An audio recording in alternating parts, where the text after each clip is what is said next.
Vamos ahora a contextualizar lo que está pasando en Kenia tras las elecciones generales de ese país, donde millones de ciudadanos fueron a las urnas para elegir al próximo presidente de esa nación, que todavía pues no conocemos los resultados. Se tiene previsto que se conozcan entonces la semana que viene. Pero antes de presentar a los dos candidatos y analizar el contexto en que se desarrollaron todos estos comicios generales cruciales, veamos algunos datos sobre ese país de África del Este, por supuesto, con nuestra periodista especializada en África, Amal Ben-Othman. Amal, bienvenida. Para nosotros es un gusto, Raúl, que nos acompañes esta mañana de miércoles. Entonces empecemos, digamos, con estos datos básicos sobre Kenia. Sí, Raúl.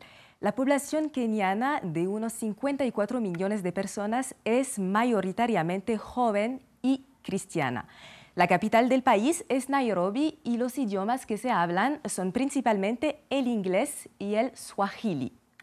El país, Raúl, cuenta además con más de 40 grupos étnicos, los principales siendo los Kikuyu, los Luhya, los Luo y los Kalenjin.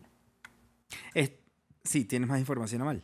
Sí, bueno, ahora podemos hablar de los candidatos, de los principales candidatos para estas elecciones. Entonces empecemos con Raila Odinga, Raúl. Este hombre de 77 años es un histórico opositor. Sin embargo, desde el 2018 se convirtió en un aliado del jefe de Estado saliente, Uhuru Kenyatta.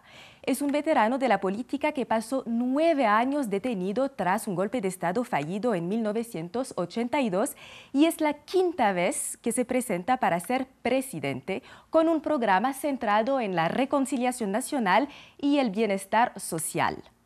Una victoria, Raúl, de Raila Odinga podría ser considerada como su revancha política, y es que como candidato en el 2007 perdió las presidenciales tras las manipulaciones electorales que llevaron a la reelección del entonces presidente Mwai Kibaki y que sumieron a Kenia en un baño de sangre con más de 1,000 personas muertas en violentos enfrentamientos.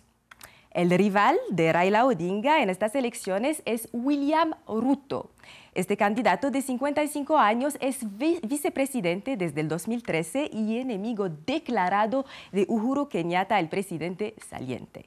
Su trayectoria política es bastante controvertida, ya que la Corte Penal Internacional lo acusó de crímenes contra la humanidad tras los enfrentamientos postelectorales de 2007. Y además de esto, se enfrentó a casos de expropiación de tierras y de corrupción.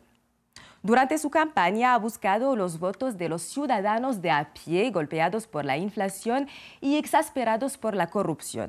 Y aunque ha sido la mano derecha de Uhuru Kenyatta durante 9 años, se ha presentado como un hombre hecho a sí mismo con un destino excepcional, el del hijo de un campesino que ha ascendido a la escala del poder keniano, dominado en gran medida por las grandes dinastías políticas, de las que forman parte Uhuru Kenyatta y Raila Odinga.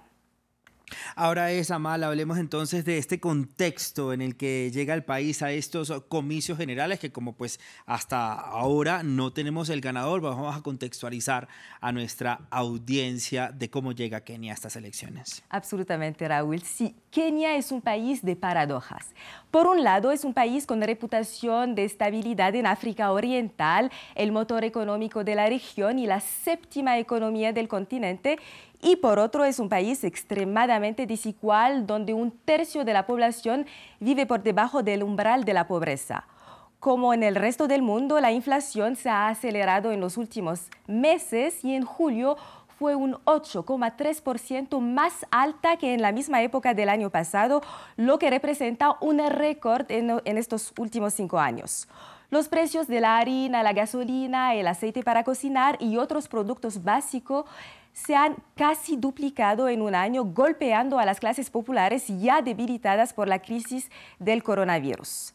Además, según el Banco Mundial, desde el año 2020 y la pandemia de COVID-19, la tasa de desempleo subió hasta el 10,4% y casi 2 millones de kenianos han caído en la pobreza. A ello hay que sumar la peor sequía en los últimos 70 años, que ha dejado a 4,1 millones de kenianos en situación de inseguridad alimentaria.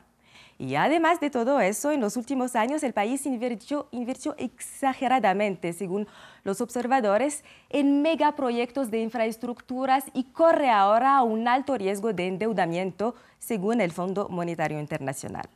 Por lo tanto, Raúl, es importante señalar que quien sea elegido presidente hereda de un país en el que la desesperación es tal que la pregunta ¿por cuánto se puede vender un riñón? Es una de las más formuladas por correo al Hospital Nacional Kenyatta, según la prensa local. Uy, bastante grave la situación, Amal, en Kenia. Gracias por contextualizarnos. Le pido, por favor, que se quede con nosotros para seguir profundizando sobre este tema con nuestro segundo invitado del día. Gracias, Amal.